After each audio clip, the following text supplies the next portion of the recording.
Ich sage Ihnen ganz ehrlich, ich hätte es nicht geschossen lieber und wir wären eine Runde weitergekommen. Und das ist jetzt sehr ärgerlich gerade. In der ersten Halbzeit haben wir mit zu wenig Tempo gespielt.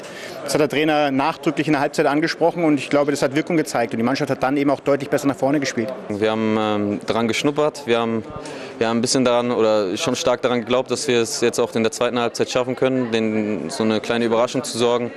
Die Qualität von Gladbach war dann am Ende doch ein bisschen zu groß und die Gegentore sind dann zu schnell gefallen, dass wir ein bisschen eingebrochen sind.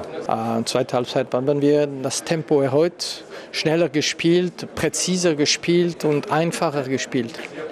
Und das war nötig. Deswegen stehen sie da oben in der ersten Liga und spielen Mittwochabends und im Nachhinein müssen wir das anerkennen, dass sie halt da, wie gesagt, diese individuelle, technische, taktische Qualität einfach hatten und dann einen Tick besser waren als wir. Ja, deswegen haben wir ihn ja geholt. Wir haben Leute, die sich was dabei gedacht haben, Lars zu holen. Er hat viel Qualität, hat die heute gezeigt. Deswegen ist er ein wichtiger Spieler für uns. Wir waren alle hinten bei den Toren und trotzdem kriegen wir 3 Gegentore. Das darf eigentlich nicht passieren und da müssen wir ein bisschen daraus lernen.